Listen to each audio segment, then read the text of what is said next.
Namaste, Vanakkam, and Om. As you know, I am your teacher Khushi and welcome to दीदी की पाठशाला। काफ़ी बच्चों ने कहा था या मैंने डीएलएड के एंट्रेंस एग्जाम से रिलेटेड वीडियो तो बना दी थी कि उसके रजिस्ट्रेशंस ओपन हो गए हैं, बट बच्चों के डाउट थे मैम एक बार स्ट्रेटेजी बता दीजिए और डीएलएड के सिलेबस को थोड़ा सा एक्सप्लेन करके बता दीजिए। तो आज मैं आप लोगों के लिए एक स्ट्रेटेजी वीडियो लेकर आई हूँ कि आप लोग किस तरीके से इतने कम समय में तैयारी कर सकते हैं। ठीक है, तो जैसे कि आप लोगों को मैंने बता दिया था कि एग्ज़ाम डेट 24 से 28 मई के बीच में कभी भी हो सकती है। तो ओवरऑल अगर देखा जाए तो आपके पास 1 मंथ का टाइम है अराउंड। अगर 24 को एग्ज़ाम हो जाए तो 1 मंथ भी नहीं है आपके पास, तो 28 डेज अराउंड आपके पास हैं। और उन 28 डेज में आप क्या कर सकते हैं वो वीडियो में आज मैं आप लोगों को बताने वाली हूँ। तो सबसे पहले अगर हम बात करें, काफ़ी जो टीचर्स हैं या काफ़ी ऐसे चैनल्स हैं, यूट्यूब चैनल्स जो बैच दे रहे हैं। देखो, बैच लेने में कोई प्रॉब्लम नहीं है, आप लोग चाहें तो बैच ले सकते हैं, लेकिन वो लोग क्या है, वो कंटेंट आपको सारा प्रोवाइड करा देंगे। लेकिन आप लोग एक थोड़ा सा बेसिक आइडिया लगाकर सोचिए कि क्या आपके पास इतना टाइम है कि आप उस सारे कंटेंट को कंज्यूम कर सकें, क्या आप वो सारा कंटेंट पढ़ पाएंगे। और मान लीजिए बाई चांस आप सारी वीडियोस देख भी लेते हैं, आप पूरा ऐसे दिल जान लगा के दिनों रात लगा के आप उन वीडियोस को देख लेते हैं, तो क्या आपके पास रिवीजन का टाइम बचेगा या आपके दिमाग में वो सारी चीज़ें जाएंगी? बिल्कुल नहीं। ये एंट्रेंस एग्जाम जब भी होते हैं ना, तो बेटा ये आपके बेसिक नॉलेज को जांचने के लिए होते हैं। तो उसके लिए आप लोग क्या कर सकते हैं, आप लोग ना प्रैक्टिस सेट की बुक ले सकते हैं और मार्केट में आपको काफ़ी सारी डीएलएड और एनटीटी के प्रैक्टिस सेट से रिलेटेड बुक्स मिल जाएंगी। ठीक है, तो आप अपने नियर बाय स्टेशनरी शॉप से ये पता कर सकते हैं। तो पहले हम सिलेबस की बात करें तो डीएलएड का जो सिलेबस है उसमें सबसे पहला जो आपका पोर्शन है वो क्या है, जीके और करंट अफेयर्स का। जीके और करंट अफेयर्स में आपको 10 क्वेश्चंस ये आने वाले हैं टोटल। तो 10 क्वेश्चंस में आप जीके और करंट अफेयर्स में, अब हम ये नहीं कह सकते, तो आपके करंट अफेयर के 2 से 3 क्वेश्चंस आएंगे। तो आप उसके लिए देखो, ये जीके का एक ऐसा सब्जेक्ट है कि आपके पास अभी इतना टाइम नहीं है, तो आप जीके पर ज़्यादा जोर ना दें, ध्यान ना दें तो भी काम चल जाएगा। क्योंकि यहाँ पर आपको देखो सोशल साइंस और साइंस दे रखी है 40-40 मार्क्स की, तो जीके तो वहाँ से भी कवर हो जाएगी अगर आप इनको पढ़ लेते हैं तो। ठीक है, तो अब आपकी जो 10 नंबर की जीके है ये ऐसा है बेटा, जीके आप कितना भी पढ़ लेंगे और अभी आपके पास टाइम नहीं, तो आपको इतना ज़्यादा जीके पे ध्यान देने की ज़रूरत नहीं है। ठीक है, उसके अलावा अगर हम बात करें कि स्कोरिंग सब्जेक्ट क्या है जहाँ पर आपको ज़्यादा मेहनत नहीं करनी है, तो ज़्यादा मेहनत ना करने वाले सब्जेक्ट आपके हैं जनरल, इंग्लिश और हिंदी, जिसमें आपके 10 क्वेश्चन आने वाले हैं। टोटल 20 क्वेश्चन है ये। ठीक है, तो यहाँ पर क्या 10 क्वेश्चन आपके इंग्लिश के, 10 क्वेश्चन हिंदी के। यहाँ पे देखो, अब ये एंट्रेंस एग्जाम है तो आपसे बेसिक इंग्लिश हिंदी पूछी जाएगी, जो बेसिक ग्रामर से रिलेटेड चीज़ें होती हैं वही आपसे पूछी जाएंगी इसमें। तो आप लोग क्या कर सकते हैं, ग्रामर के जो रूल्स वगैरह हैं उनको थोड़ा सा एक बार रिवाइज कर सकते हैं, वो आप एग्जाम से पहले भी कर लें तो भी कोई प्रॉब्लम नहीं है।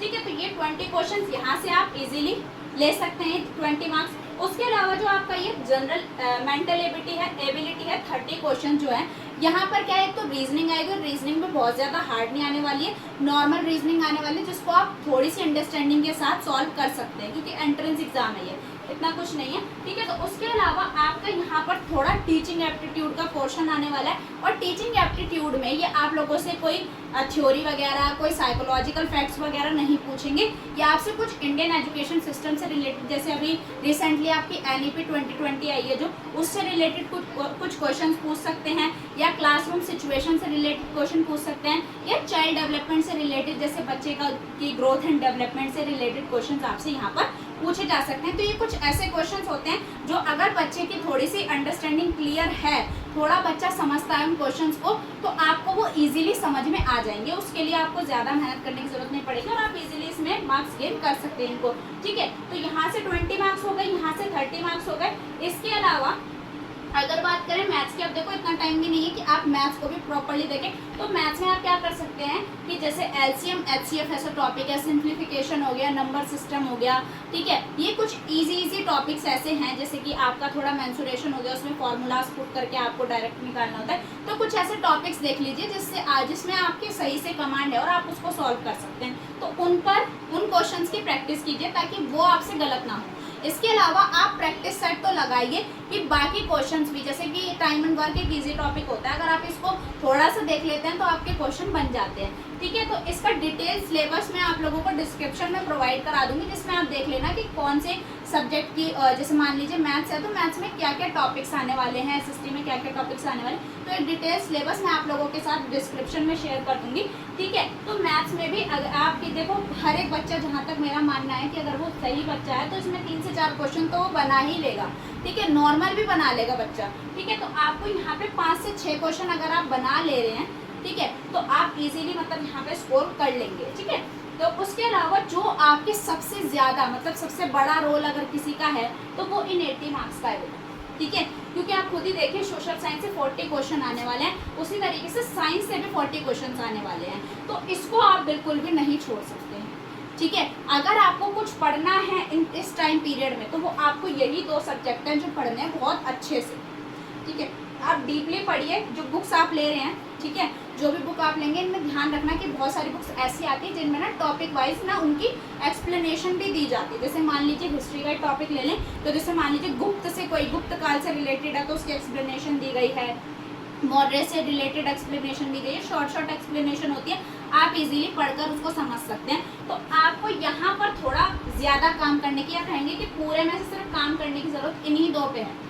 अगर आप यहाँ पर 80 है तो अगर आप यहाँ पे 65 to 70 मार्क्स ले आते हैं, ठीक है, और बाकी क्योंकि ये ऐसे पोर्शन है बेटा जहाँ सब ले आएंगे, अगर आपको गवर्नमेंट सीट पक्की करनी है तो आपको यहाँ पे काम करना पड़ेगा। तो अगर आप यहाँ पे 65 to 70 का स्कोर कर लेते हैं और यहाँ से भी अगर आपके ये 20, 30, यहाँ पे भी अगर आप 55 तक मार्क्स ले आते हैं, ठीक है, तो ये कितने हो गए 65 और 55, ये अराउंड आपके हो गए 60 और 50, ये अराउंड 120 तक आपके मार्क्स चले जाएंगे, ठीक है, और 150 का आपका पूरा पेपर ही आना होता है, ठीक है। तो इसीलिए आपको ज़्यादा जो अगर फोकस करने की ज़रूरत है तो वो सोशल साइंस और जनरल साइंस पे।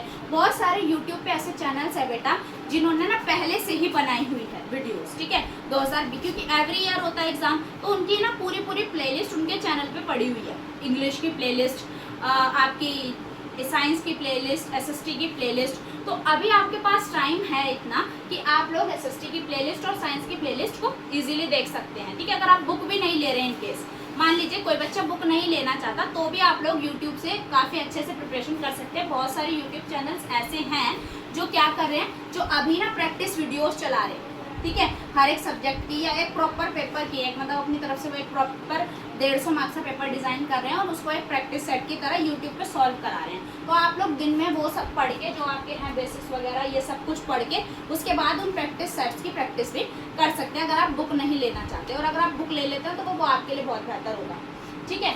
तो जिस तरीके से आप चाहें आप कर सकते हैं। टोटल आपको पता है कि जो ये टोटल है ये 150 क्वेश्चन आने वाले हैं और हर एक क्वेश्चन 1 मार्क्स का है, तो टोटल आपके 150 ही जो है मार्क्स है और कोई भी नेगेटिव मार्किंग नहीं है, तो आपको कोई भी क्वेश्चन छोड़ना नहीं है, ठीक है। क्या पता, क्योंकि नेगेटिव मार्किंग होती है तो हमें डर होता है, तो आप कोशिश ये करना कि इस तरीके से करें कि हमारे 150 के 150 क्वेश्चन अटैम्प्ट हो जाए एटलीस्ट, ठीक है। नेगेटिव मार्किंग नहीं है तो अगर आपका तुक्का भी लग जाता है और कुछ क्वेश्चन ठीक हो जाते हैं तो क्या पता आपको इजीली मतलब आपको गवर्नमेंट सीट मिल जाए, ठीक है। तो अगर आपको अच्छे से, आप एक अच्छी स्ट्रेटजी के साथ अच्छे से इन 2 टॉपिक्स पर, साइंस और सोशल साइंस पे काम करते हैं, ठीक है, इन 80 मार्क्स पर काम करते हैं, तो आप बहुत इजीली गवर्नमेंट टाइप को ले सकते हैं, ठीक है। गवर्नमेंट डाइट आपको मिल जाएगी, कोई नहीं रोक सकता आपको, ठीक है। तो आपको यहाँ पर काम करना है, ठीक है।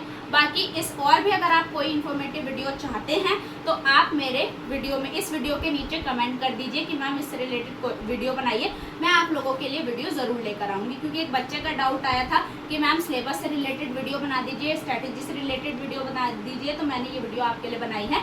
तो आप लोग और भी बता दीजिए कि आपको किससे रिलेटेड और किस टॉपिक पर वीडियो चाहिए, तो मैं आपके लिए वो वीडियो ज़रूर लेकर आऊँगी, ठीक है। और मैं एक बार फिर आपको बता देती हूँ कि डिटेल्ड सिलेबस जो है मैं डिस्क्रिप्शन में आपको प्रोवाइड करा दूंगी, तो आप लोग देख लीजिएगा कि डिटेल्ड सिलेबस में क्या क्या टॉपिक्स ऐसे हैं जो आपको पढ़ने हैं और क्या नहीं पढ़ने हैं और क्या मतलब कम पढ़ना है, ठीक है। नहीं पढ़ना तो कुछ नहीं है, सब कुछ पढ़ना है, ठीक है। तो 1 महीने का आपके पास टाइम है। ऑल द वेरी बेस्ट, अच्छे से प्रिपरेशन कीजिए। अगर आपके बेसिक्स क्लियर हैं तो आपको ज़्यादा मेहनत करने की ज़रूरत ही नहीं पड़ेगी, ठीक है। बेसिक्स नहीं क्लियर है तो भी इतना है टाइम कि आप लोग अभी क्लियर कर सकते हैं, ठीक है। तो अभी के लिए थैंक यू, मिलते हैं नेक्स्ट वीडियो में।